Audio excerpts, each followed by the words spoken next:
The following program was produced by the students of the Brian Lamb School of Communication at Purdue University.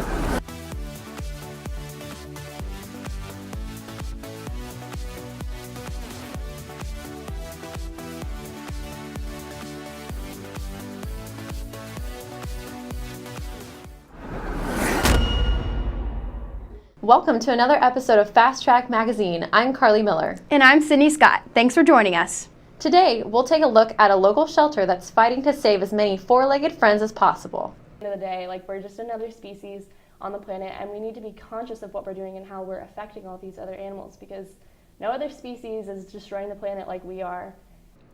Coming up, how students are planning to help animals and the environment with some changes on campus. All of this and more coming up on Fast Track Magazine. Being involved in the 3-year program at Purdue made it easier to say to myself I could get done in 3 years. The 3-year program helped save me a ton of money. In not completing my 4th year, I would save around $30,000. It will give you an advantage, if anything. Doing the 3-year program at Purdue has shown me that I have motivation to do whatever it takes to get my degree. Welcome back. I'm Sydney Scott. And I'm Carly Miller. A new program is starting this semester on Purdue's campus. Com Cares is organized by the School of Communication and will fund students' proposals to improve campus.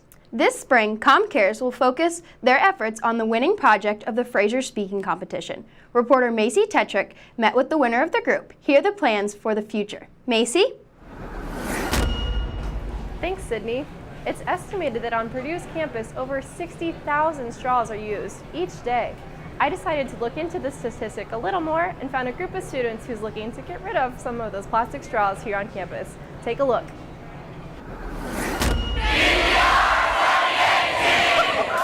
Each fall, students arrive at Purdue excited for new experiences. At freshman orientation, students are more focused on how to find their way across campus than on how they will impact campus.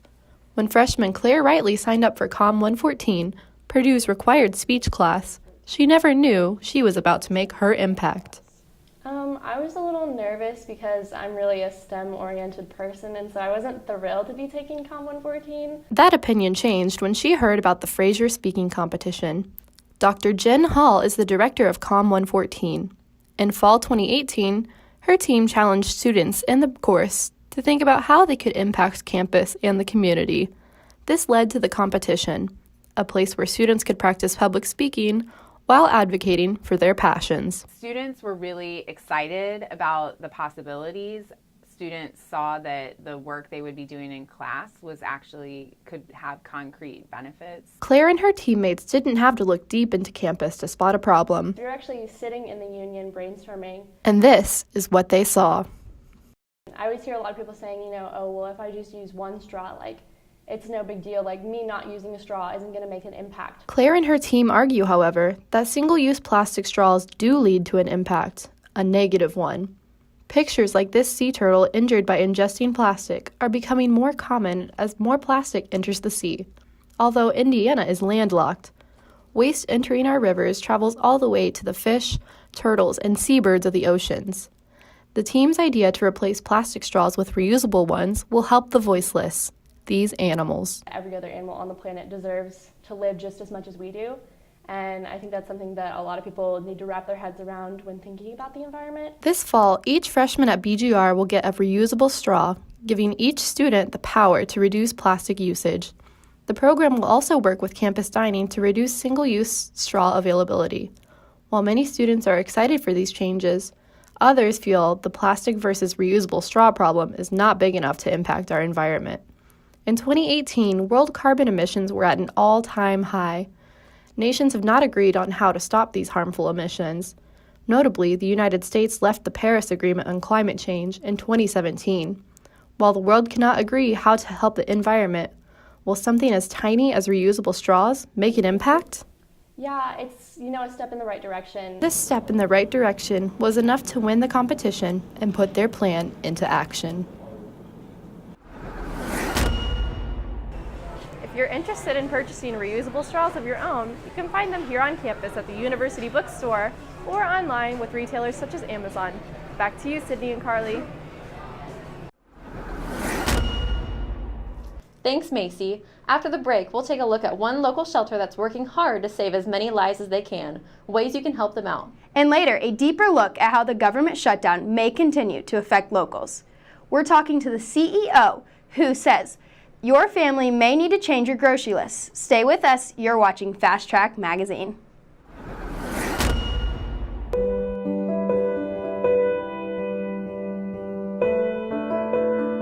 So the Brian Lamb School of Communication has a long tradition as a department of communication originally, so well over 100-year tradition.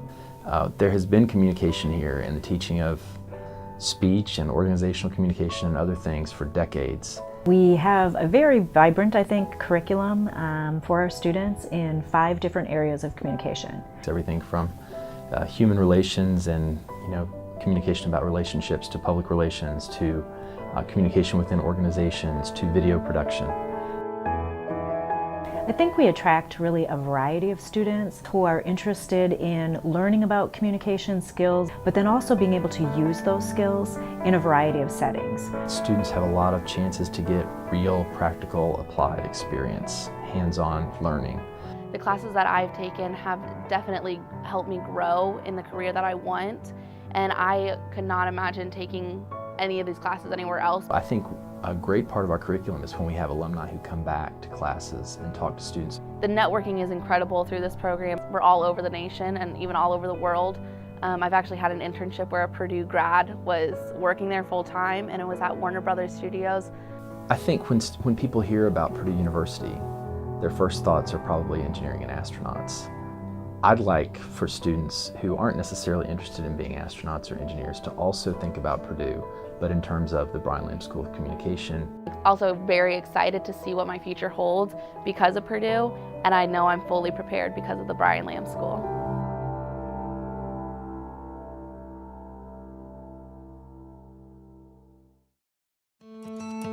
I think everyone should consider the 3-year degree program. It's a completely viable option if you want to work hard and get it done. The thing I liked best was the ability to start law school right away. It's really a great way to save some money. College is really expensive and it's super necessary, so if you can cut it down, I think it's great. It was an awesome, valuable experience to get done in 3 years and then start the next part of my life. Welcome back to this episode of Fast Track Magazine. I'm Carly Miller. And I'm Sydney Scott. One local shelter is fighting hard to rehome these 4-legged friends that are looking for loving families. Our own Katie Kelleher takes us to Natalie's Second Chance in Greater Lafayette. Natalie's Second Chance is a non-for-profit organization that is looking to find forever homes for stray dogs.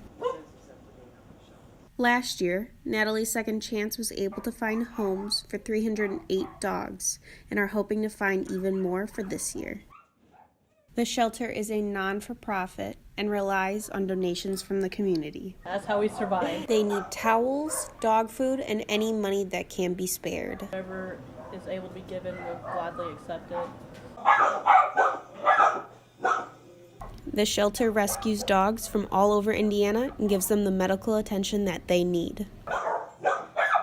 They get all their shots, of course. If they need a dental, they get the dental. If they need surgery, they get the surgery. All of our dogs are spayed and neutered, microchipped. Once the dogs are healthy and strong enough, they are ready to go find their forever homes.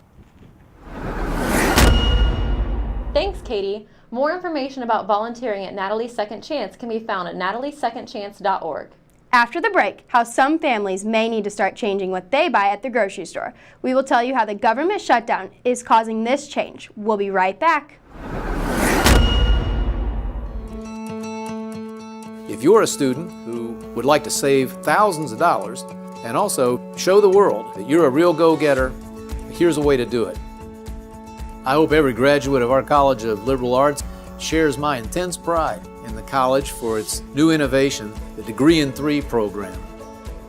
special congratulations to all those enterprising liberal arts students who want to come get a first-rate liberal arts education and do it on a faster track. I think everyone should consider the 3-year degree program. It's a completely viable option if you want to work hard and get it done. The thing I liked best was the ability to start law school right away. It's really a great way to save some money. College is really expensive and it's super necessary, so if you can cut it down, I think it's great. It was an awesome, valuable experience to get done in 3 years and then start the next part of my life. Welcome back to this episode of Fast Track Magazine. I'm Sydney Scott. And I'm Carly Miller. Although the government has ended the longest shutdown in history, the repercussions are still affecting people here in the Lafayette community. Maggie Merskevich talked to a CEO of a local business to hear her opinions. The longest government shutdown in American history just recently reached an end.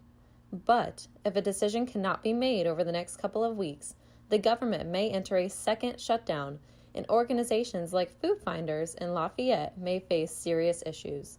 The pantry, located on Greenbush Street, serves the community in a number of ways, but CEO and President Katie Bunder thinks their services may be limited without the usual help from government funding. It could get bad for us because we're already at capacity, serving 350 households a day. Another major concern is for those in the community who use SNAP benefits. What used to be called food stamps is now money loaded onto a payment card that low-income families can use to pay for food. The most recent sum of money that was given to those using SNAP in January was actually for February, and many families may be unaware of this. They didn't do a good job of advertising it to the people that were going to be affected by it. So. Not only that, but food received by Food Finders from the government through the Emergency Food Assistance Program may not be delivered per usual. When the shutdown first happened, I thought, well, that doesn't matter. Surely they'll fix it by March. But now I'm beginning to worry that we might see a time when we get low on food. With the uncertainty of when the federal government will be back to its normal routine, there are difficult times to be anticipated. I'm actually worried for our pantry in February, because I believe that we'll have longer lines, and that's a harsh month if you have to stand outside or wait a long time. So I am worried about February, but for a different reason. And then in March, I'm worried about just our overall supply of food not being adequate.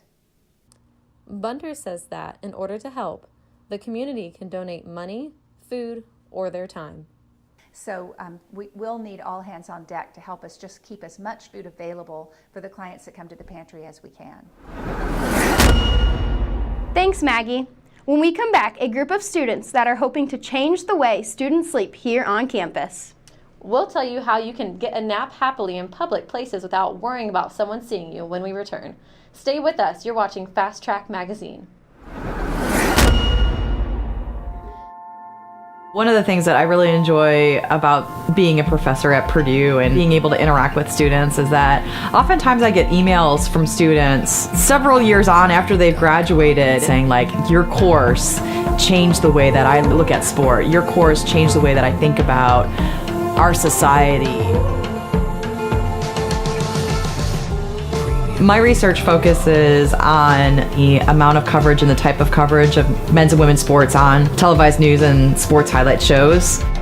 What kinds of stories are the media telling about sports, and then how does that inform and impact the way we think about gender and race?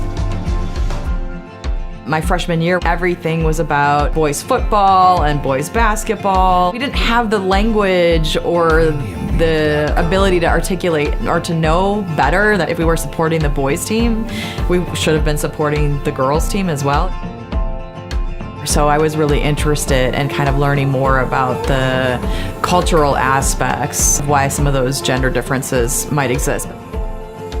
The problem that I'm trying to solve is how do we address the larger inequalities within sport that relate specifically to sociocultural factors. For me, that's important. It's just exposing students to a different way of thinking about and seeing their world.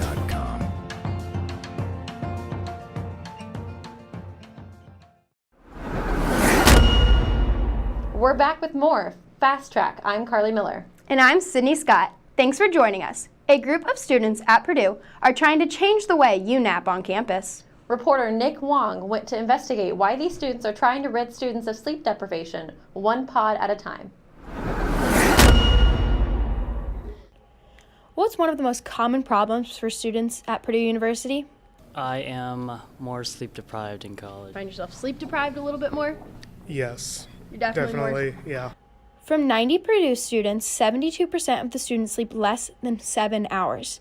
50% of them choose to take naps when they're tired during the day. Over 50% of them are willing to pay for a quiet place to sleep.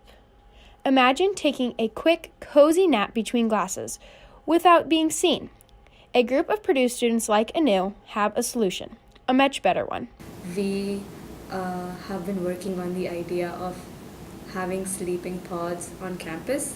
Their sleeping pod is like an egg. It features a privacy door to cover your body, USB ports, headphones, and a built-in massager. It's a very rough draft right now because first we just want to test by seeing is the structure of the chair comfortable for the body.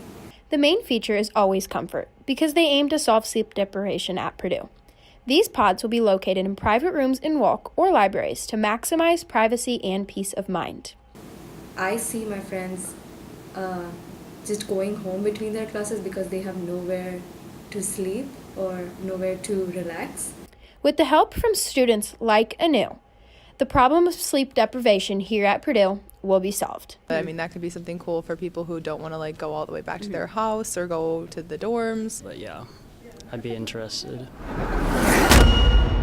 Thanks, Nick. Carly, do you think you'd take advantage of these pods on campus? Oh, absolutely. I have some really long days on campus, so I can only imagine how nice they'll be. I know, getting a nap in between the day would be amazing. Well, that's all for this time. Thanks for joining us on this episode of Fast Track Magazine. I'm Sydney Scott. And I'm Carly Miller. We'll see you next week.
It starts with the belief that we can do more.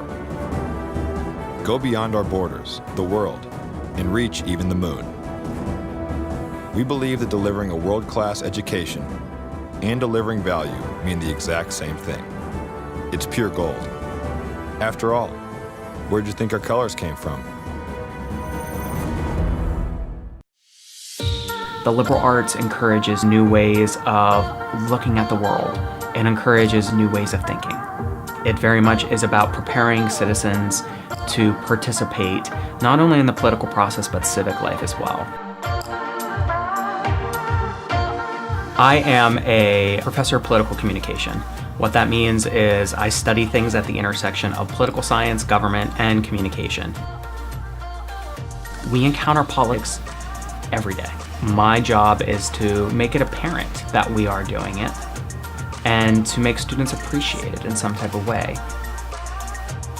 It's so important for students to understand not only the political side, but also how political leaders and political processes communicate with us on a regular basis. The Brian Lamb School of Communication, as well as the Purdue College of Liberal Arts, are emphasizing important things that get at the root of our civic and political life right now. The College of Liberal Arts is focusing on that broader engagement, and that's something that's so inspiring. Purdue Liberal Arts is really a fantastic place, mostly because we empower students to really go out and participate in democracy, participate in modern society. I teach African American history mostly, but also 20th century United States history as well. My research focuses largely on race, class, social movements, social justice, civil rights. So many of the issues that we confront today are largely played out in the course of African American history. The narrative itself illustrates to students in profound ways. Civil rights is a really outstanding subject area for students to come to understand not so much the past, but really the present. It's amazing to see the influence that we have.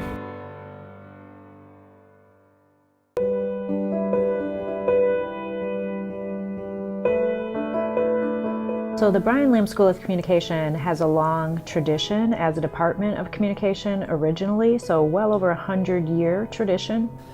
There has been communication here in the teaching of speech and organizational communication and other things for decades. We have a very vibrant, I think, curriculum for our students in 5 different areas of communication. It's everything from human relations and communication about relationships to public relations to communication within organizations to video production. I think we attract really a variety of students who are interested in learning about communication skills, but then also being able to use those skills in a variety of settings. Students have a lot of chances to get real, practical, applied experience, hands-on learning. The classes that I've taken have definitely helped me grow in the career that I want, and I could not imagine taking any of these classes anywhere else. I think a great part of our curriculum is when we have alumni who come back to classes and talk to students. The networking is incredible through this program. We're all over the nation and even all over the world. I've actually had an internship where a Purdue grad was working there full time, and it was at Warner Brothers Studios. I think when people hear about Purdue University, their first thoughts are probably engineering and astronauts. I'd like for students who aren't necessarily interested in being astronauts or engineers to also think about Purdue, but in terms of the Brian Lamb School of Communication. Also very excited to see what my future holds because of Purdue, and I know I'm fully prepared because of the Brian Lamb School.